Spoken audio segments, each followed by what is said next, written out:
Hello दोस्तों, आपका बहुत बहुत स्वागत है हमारे यूट्यूब चैनल सिंपली एजुकेटेड में। आज तारीख है दिनांक 12 जनवरी 2021 और इस वीडियो सेशन में हम लाए हुए हैं दैनिक जागरण न्यूज़पेपर में निकलने वाले संपादकीय के जो मुख्य आर्टिकल्स होते हैं उनके डिस्कशन को। तो इस पूरी वीडियो सीरीज के माध्यम से हम यही प्रयास कर रहे हैं कि दैनिक जागरण में जितने भी इम्पोर्टेंट संपादकीय निकलते हैं उनको हम आप लोगों के समक्ष प्रस्तुत करें। तो आज जो मुख्य 3 आर्टिकल हम लोग डिस्कस करने वाले हैं उसमें सबसे पहला एक भारत झुनझुनवाला जी हैं जो कि आर्थिक मैटर के विशेषज्ञ हैं। तो वो एक लेख लिखते हैं जिसमें वो बताते हैं कि जो आगामी बजट प्रस्तुत होने वाला है उसमें किस प्रकार से हम अपने आय के स्रोतों को भारत सरकार अपने आय के स्रोतों को मैनेज कर सकती है, जो हमारी अर्थव्यवस्था है और जो हमारा टोटल रेवेन्यू है उसको 30 लाख करोड़ से ऊपर ले जा सकती है। साथ ही साथ हम अपने व्यय को अपने खर्चों को किस प्रकार मैनेज कर सकते हैं और कौन-कौन से ऐसे इम्पोर्टेंट सेक्टर्स हैं जहाँ पर हम अपने खर्चों को और अधिक बढ़ा सकते हैं। तो फिलहाल इसमें से कुछ उनके सुझाव तो बहुत ऊट-पटांग लग रहे हैं, लेकिन फिर भी हम डिस्कस करेंगे। दूसरा इम्पोर्टेंट आर्टिकल है जो सुप्रीम कोर्ट ने नाराज़गी जाहिर की है सरकार के रवैये को लेकर, जो कि किसान आंदोलन आपको पता है कि कई दिनों से चल रहा है और सरकार उसमें किसी भी प्रकार की फाइनल कंक्लूजन निकालने में जो है सफल नहीं हो पाई। तो इस चीज़ को लेके सुप्रीम कोर्ट थोड़ा-सा नाराज़ है और यही इस आर्टिकल में बताया जाता है कि सुप्रीम कोर्ट अगर किसी प्रकार की डायरेक्शन देती है, तो उसके क्या कॉन्सिक्वेंसेस होंगे। इस चीज़ को डिस्कस करेंगे, बहुत ही इम्पोर्टेंट आर्टिकल है। उसके साथ में अगला आर्टिकल जो ये निकला हुआ है, स्वामी विवेकानंद जी के बारे में। सब आपको पता होना चाहिए कि आज स्वामी विवेकानंद जी का जो है जन्मदिन है, तो उन्हीं के ऊपर एक बहुत इम्पोर्टेंट लेख निकला हुआ है कि किस प्रकार से जो भारत की आधुनिक शिक्षा है, उसने भारत की जो आध्यात्मिक शिक्षा थी या फिर जो जीवन जीने के तरीके थे, उनसे भारत के युवाओं को कितना दूर कर दिया है। और स्वामी विवेकानंद जी की जो एक युवा शिक्षार्थी, एक युवा टीचर के रूप में जो उनकी इमेज थी, उस छवि को केवल एक धार्मिक जो प्रवर्तक के रूप में सीमित कर दिया गया है। तो आपको पता होना चाहिए कि श्रीमती निर्मला सीतारमण जी आने वाली 1 फरवरी 2021 को भारत सरकार का बजट पेश करेंगी। अब चूंकि कोविड की समस्याओं के बाद में अर्थव्यवस्था में इस समय काफी चरमराहट है, आपको पता है देश की, और भारत की जो करंट जीडीपी है, अगर इस दिसंबर महीने की बेसिकली हम बात करें तो 7.7 नेगेटिव ग्रोथ रही है उसमें। तो इन सब चीजों को मद्देनजर रखते हुए चूंकि भारत की अर्थव्यवस्था इतनी क्राइसिस में है, तो जो लेखक आर्थिक मामलों के जानकार हैं वो कुछ सुझाव सुझाते हैं कि भारत किस प्रकार से अपने खर्चों को और अपनी आमदनी को मैनेज कर सकता है। हालांकि उनके कुछ सुझाव बहुत ही अजीब से आपको लगेंगे, लेकिन फिलहाल आइए उनके सुझावों को हम डिस्कस करते हैं। वो अपने सुझावों में 5 सुझावों की मुख्यतः बात करते हैं, जिसमें वो अपनी बात का जो डिस्कशन है उसका आधार 2019 की भारत की अर्थव्यवस्था की जो साइज थी उसके ऊपर बात करते हैं, उसके रेफरेंस में बात करते हैं। तो भारत की जो टोटल बजट का साइज था 2019 में वो 27 लाख करोड़ था, और अगर हम बात करें 2020 की, तो भारत ने 2020 में करीब 24 लाख करोड़ का जो है आमदनी सोचा था कि भारत को 24 लाख करोड़ की आमदनी होगी सभी स्रोतों से, और उसका जो टोटल एक्सपेंडिचर था वो 30 लाख करोड़ का था कि भारत 2020 में 30 लाख करोड़ का टोटल बजट खर्चा करेगा। लेकिन अब 2021 में जब नया बजट प्रस्तुत होने वाला है, तो उसमें लेखक अपने कुछ जो सुझाव दे रहे हैं, उसमें वो बजट का जो टोटल साइज है वो ये मान के चल रहे हैं कि इस बजट का जो टोटल रेवेन्यू होगा वो 30 लाख करोड़ से ऊपर ही होगा। सबसे पहला सुझाव वो देते हैं कारपोरेट इनकम टैक्स को 3.1 लाख करोड़ रुपए से बढ़ाकर 4 लाख करोड़ रुपए करने के लिए। आपको पता है कि पहले ही जो कॉरपोरेट कंपनियां हैं वो पहले ही ये चिल्लाती रहती हैं कि भारत सरकार उनके ऊपर सबसे ज्यादा टैक्सेशन लगाता है। हालांकि अब जो कुछ नई रिपोर्ट्स आई हैं उनके मुताबिक ये है कि जो भारत को छोड़ के उसके पड़ोसी जो विकसित देश हैं, चाहे वो सिंगापुर की बात हो, मलेशिया की बात हो, वहां से बहुत ही कम कॉरपोरेट टैक्स अपने देश में लगता है। तो इस पूरे टैक्स रेट से भारत को करीब 3.1 लाख करोड़ रुपए की आमदनी हुई थी बजट सत्र 2019-20 में, जिसको लेखक चाहते हैं कि आप इसको टैक्स को बढ़ा दीजिए और इस आमदनी को आप 4 लाख करोड़ रुपए कर दीजिए। और उससे ये भी संभावना जताते हैं कि ऐसा संभव है कि जो देसी बिजनेस करने वाले व्यक्ति हैं वो हो सकता है कि दूसरे देशों का रुख कर ले। तो ऐसी कंडीशन में हमें दोहरे कराधान वाले समझौतों में भी कुछ बदलाव करना चाहिए।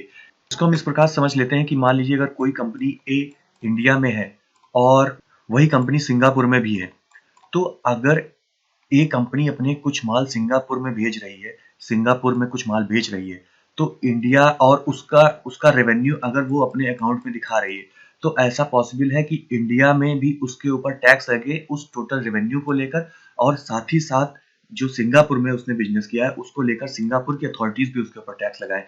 तो इस तरीके की कंडीशंस में दो कंट्रीज के बीच में डबल टैक्सेशन एग्रीमेंट हो जाता है, जिसमें कंपनीज का थोड़ा सा बेनिफिट रहता है।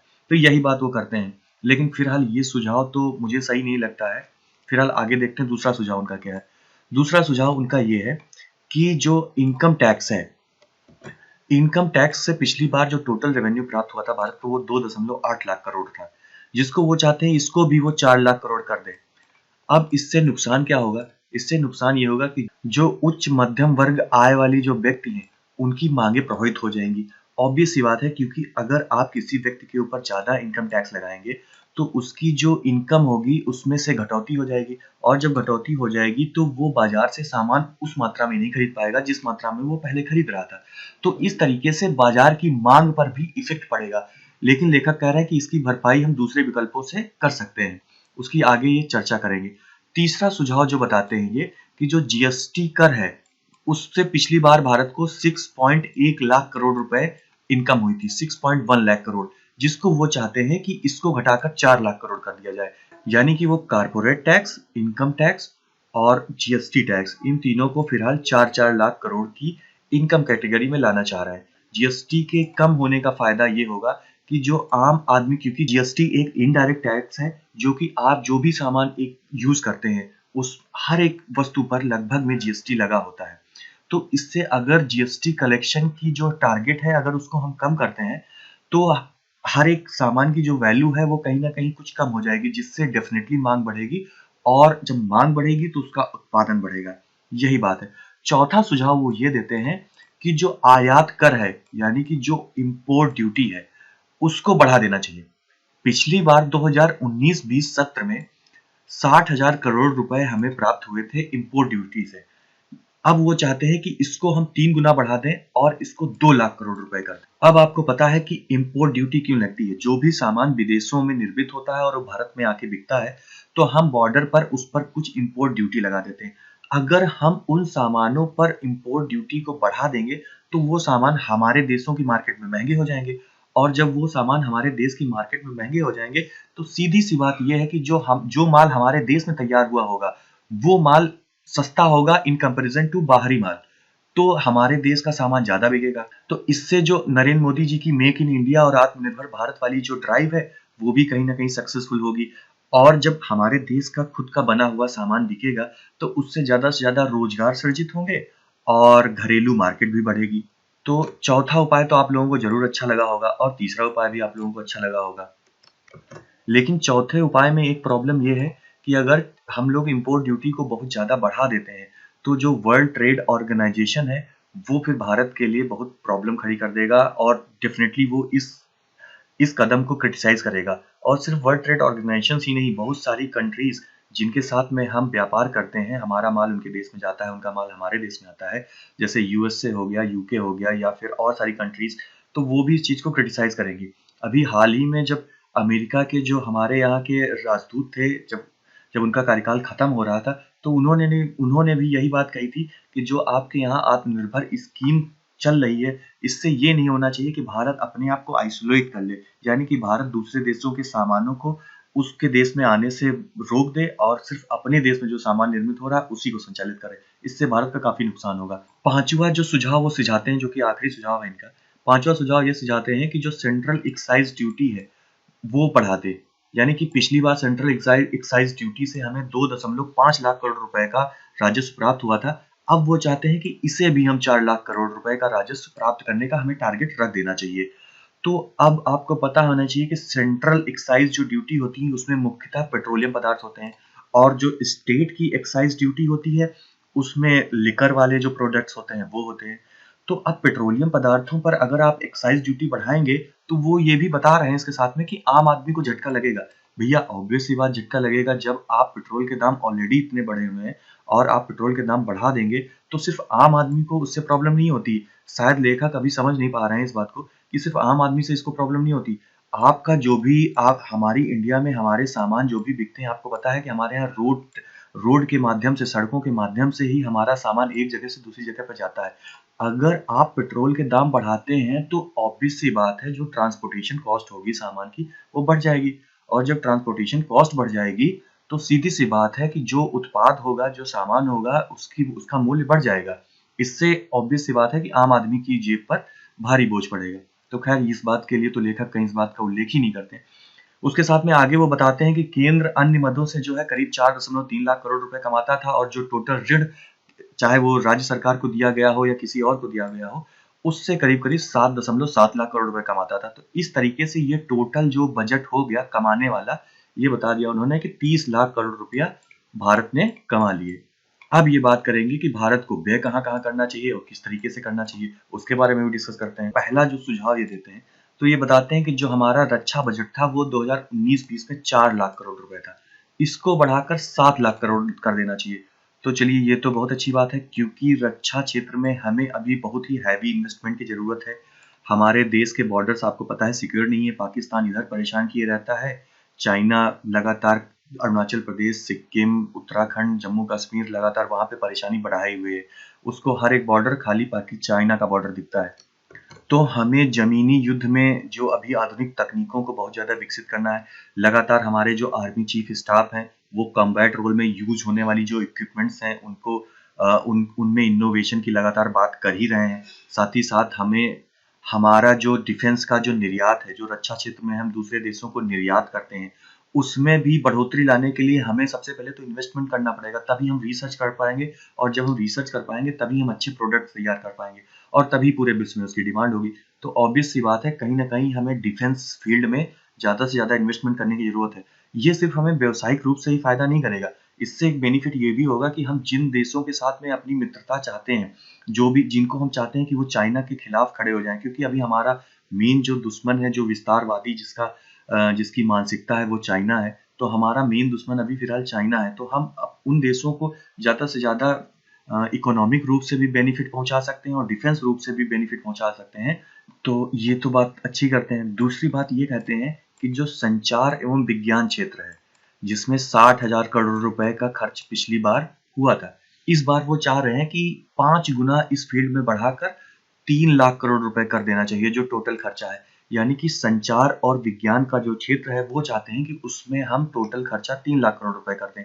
तो ये भी बहुत अच्छी बात है, क्योंकि हमारे देश की जो कम्युनिकेशन है और जो हमारे देश की साइंस है, क्योंकि हमारे देश से अभी भी जितने पेटेंट्स हर साल चाइना करवाता है या यूएस करवाता है या यूरोपियन कंट्रीज अपने इनोवेशंस को लेकर जितने पेटेंट्स कराती हैं, अभी शायद भारत उतने नहीं करा पा रहा है। तो हमें बहुत ही हैविली इन्वेस्टमेंट करने की ज़रूरत है साइंस के क्षेत्र में, ताकि हमारे देश में अब ज़्यादा से ज़्यादा रिसर्च हो और ज़्यादा से ज़्यादा हम पेटेंट्स कराएँ, और जितने ज़्यादा हमारे देश में साइंटिफिक इनोवेशंस होंगे, जितने ज़्यादा पेटेंट्स हम कराएँगे, डेफ़िनिटली हमारे देश का ना सिर्फ़ इंटेलेक्चुअल लेवल पर उतना नाम अच्छा होगा, बल्कि हमारा रेवेन्यू भी बढ़ेगा, क्योंकि हमारे देश के ज़्यादा पेटेंट होंगे तो सीधी-सी बात, अगर उसका यूज़ किसी भी देश में कहीं पर, पूरे विश्व में कहीं पर किया जाएगा, तो उसका रेवेन्यू हमको ज़रूर मिलेगा। उसके बाद में बताते हैं कि जो गृह मंत्रालय का खर्च था वो करीब 1.4 लाख करोड़ रुपए था। इसको पूर्ववत बनाए रखना चाहिए।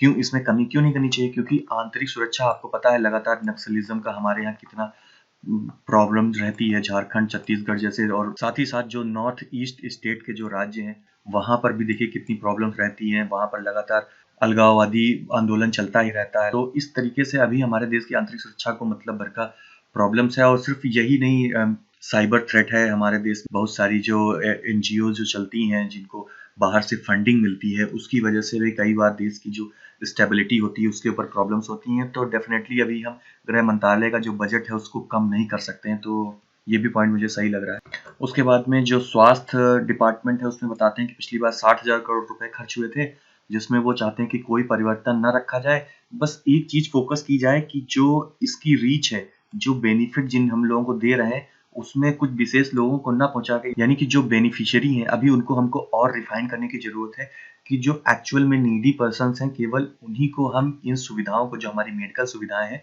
उनको दें। यानी कि हमारा खर्चा जेन्युइन लोगों पे होना चाहिए, और जो बाकी जो बचा हुआ पैसा है, उसको हम कोविड की रोकथाम के लिए और अन्य बीमारियों की शोध कार्य में लगा दें। यानी कि ज़्यादा से ज़्यादा इसमें भी रिसर्च की बात हो रही है।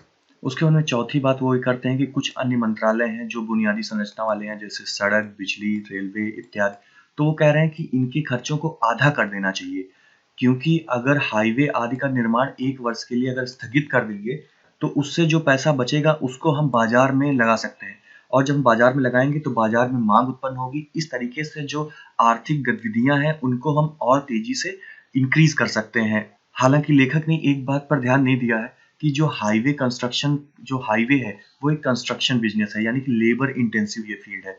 तो अगर इसमें हम कार्य को अगर रोकते हैं, तो डेफ़िनेटली कहीं न कहीं जो लेबर वर्ग है या फिर जो इंडस्ट्रीज़ हैं, जैसे सीमेंट इंडस्ट्री है या फिर लोहे की इंडस्ट्री है, तो उनको भी थोड़ा-सा नुकसान हो सकता है। उसके बाद में जो 5वां ये पॉइंट अपना सुझाव बता रहे हैं, वो बता रहे हैं कि जो कुछ मंत्रालय जैसे कल्याणकारी मंत्रालय हैं, जिसमें खाद्य, शिक्षा, ग्रामीण विकास आदि आता है, तो कह रहे हैं इन खर्चों को भी आधा कर देना चाहिए, और इन मंत्रालयों में जो काम है, वो सिर्फ़ सार्वजनिक कार्यों को संपादित करने के लिए रह जाना चाहिए। यानी कि कोई भी नया काम ये नहीं चाहते हैं कि कोई भी नया काम इन मंत्रालयों में स्टार्ट हो, और साथ ही साथ जो केंद्रीय विद्यालय हैं, उनके भी निजीकरण की बात करते हैं। तो कुल मिला के जो है करीब 22 लाख करोड़ रुपए खर्चा हुआ अभी तक। अगर इन सबको हमने जोड़ लिया तब, तो 22 लाख, अब शेष बचता है 8 लाख करोड़, क्योंकि हमने 30 लाख करोड़ रुपए का बजट बनाया हुआ है कि हमारा जो रेवेन्यू होगा 2020-21 में वो 30 लाख करोड़ रुपए होगा। तो अब ये कहते हैं, अब सबसे मजेदार पार्ट आता है इस डिस्कशन का, जब लेखक महोदय बोलते हैं कि ये जो 8 लाख करोड़ रुपए है, इसको एज अ हेलीकॉप्टर मनी के रूप में पूरे भारतवासियों के अकाउंट में ट्रांसफर कर दिया जाए। अब वो बताते हैं कि ये जो 8 लाख करोड़ रुपए है, ये प्रत्येक भारतवासी के हिसाब से करीब 500-500 रुपया प्रत्येक व्यक्ति के लिए होगा। अब अगर एक परिवार में 5 सदस्य हैं, तो कुल मिला के 2500 रुपया हो जाएगा। तो इससे होगा क्या कि अगर किसी घर में 2500 रुपया एक साथ जाता है, तो उनकी डिमांड एकदम से बढ़ जाएगी। यानी कि अगर उनके अकाउंट में 2500 रुपया आएगा, तो वो जाएँगे बाज़ार में और सामान खरीदेंगे। और अगर आप मान लीजिए कि आप 5 पैकेट पार्ले जी के बिस्किट्स खरीदते हैं, तो फिर 5 पैकेट्स बिस्किट और भी डिमांड बढ़ेगी उसकी। तो और जो प्रोडक्शन कंपनी है, वो 5 पैकेट बिस्किट्स और बनाएगी। उसके लिए वो कहीं न कहीं से मैदा खरीदेंगे, कहीं न कहीं से चीनी खरीदेंगे, कहीं न कहीं से वो बिजली का यूज़ करेंगे।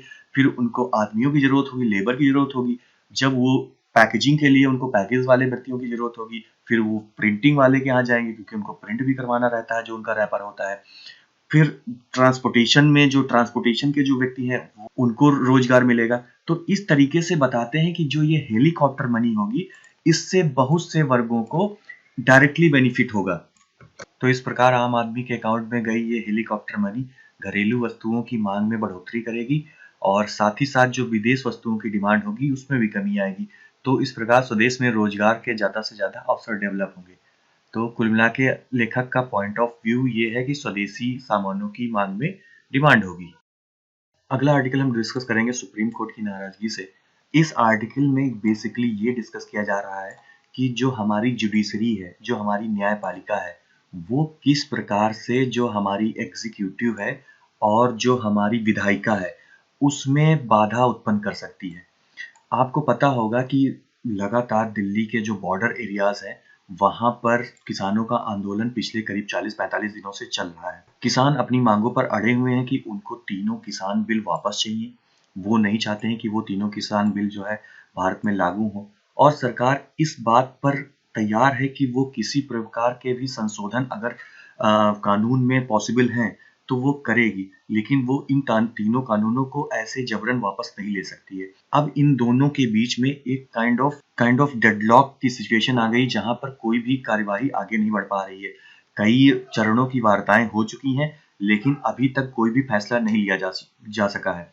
तो अब सुप्रीम कोर्ट ने इस बात पर नाराजगी जताई है कि जो सरकार के काम करने का जो तरीका है, यानी कि सरकार के जो बात करने का तरीका है, क्या वो सही नहीं है, जिसकी वजह से ये मामला सुलझ नहीं पा रहा है। तो इसलिए अब सुप्रीम कोर्ट में जो याचिका गई है, और सुप्रीम कोर्ट शायद इस बात पर विचार कर सकती है कि वह एक समिति बनाए, और शायद ये ऑलरेडी विचार हो चुका है कि वो एक समिति बनाए जो कि इन तीनों कानूनों का निरीक्षण करे। जिस हिसाब से जो भी मांगे हैं किसानों की, हालांकि किसानों की तो मांगे कोई अभी क्लियर ही नहीं हो पाई हैं, क्योंकि वो सिर्फ ये चाहते हैं कि किसानों जो कानून है वो सिर्फ वापस हो जाए। लेकिन फिलहाल सुप्रीम कोर्ट शायद ये प्रयास करेगी कि एक समिति बनाकर इन किसानों का जो पूरा मैटर है उसको भी सुलझाया जाए, उसको भी देखा जाए और साथ ही साथ जो किसानों के कानून हैं उनको भी रिव्यू किया जाए। तो लेखक ये बात कहते हैं कि ये गलत बात हो जाएगी अगर सुप्रीम कोर्ट कोई समिति बनाता है और वो इन कानूनों को रिव्यू करता है, क्योंकि कानूनों को देखने का और उनकी समीक्षा करने का जो काम है वो विधायिका का होना चाहिए। लेकिन अगर विधायिका इस तरीके से अगर कोई भीड़ तंत्र तैयार हो जाता है और वो किसी भी प्रकार के कानून को फोर्स करता है वापस लेने के लिए और फिर सुप्रीम कोर्ट उसमें इंटरफेयर करती है, कहती है कि नहीं हम इसकी समीक्षा कर लेंगे, विधायिका के अधिकारों का हनन होगा। या फिर हम इस प्रकार से कह सकते हैं कि जो विधायिका का जो कार्यक्षेत्र है उसको सुप्रीम कोर्ट कर्टेल करने की कोशिश कर रहा होगा। लेखक एक बात पर गौर करते हैं कि जब पिछली बार सिटीजनशिप अमेंडमेंट एक्ट के विरोध में आंदोलन शाहीन बाग में चल रहा था, तो उसमें सुप्रीम कोर्ट ने इंटरफेयर किया था और उसने जो है कुछ लोगों को वहां पर भेजा था कि आप जाकर इस मैटर को सुलझाने का प्रयास करिए। तो उससे क्या हुआ कि जो आंदोलनकारी थे उनका मन बढ़ गया और उन्होंने दिल्ली में बहुत ही भीषण दंगे करवाए। आपने देखे कि किस तरीके के दंगे दिल्ली में हुए थे। तो लेखक यही बात कह रहे हैं कि अगर इस तरीके से न्यायालय अगर सरकार के कार्यों में अगर हस्तक्षेप करेगी, तो ऐसा संभव है कि न सिर्फ किसान आंदोलनकारियों में बल्कि आम जन या फिर पूरे देश में एक ऐसा मैसेज जा सकता है जो कि बहुत गलत होगा। फिर लोग यही समझेंगे कि कोई भी अगर कानून आता है, आप अपने 40-50 हज़ार समर्थकों के साथ में दिल्ली का घेराव कर लीजिए, वहाँ की जो गतिविधियाँ आर्थिक गतिविधियाँ हैं, जो आवाजाही है उसको आप बाधित कर दीजिए, तो आप किसी भी कानून को रोक सकते हैं। तो ये हमारे देश में लोकतंत्र पर भीड़ तंत्र के हावी होने का एक बहुत बड़ा दुर्भाग्य होगा और ये लोकतंत्र के लिए खतरा भी है। तो कुल मिला के लेखक यही बात कहते हैं कि न्यायालय को चाहिए कि वो ज़रूर कहीं न कहीं लोगों के अधिकारों की रक्षा करे और चूँकि वो ऑलरेडी संविधान का और लोगों के अधिकारों का गार्जियन है, साथ ही साथ उसे यह सुनिश्चित करना चाहिए कि वह लोकतंत्र में किसी प्रकार की बाधा तो नहीं उत्पन्न कर रहा है।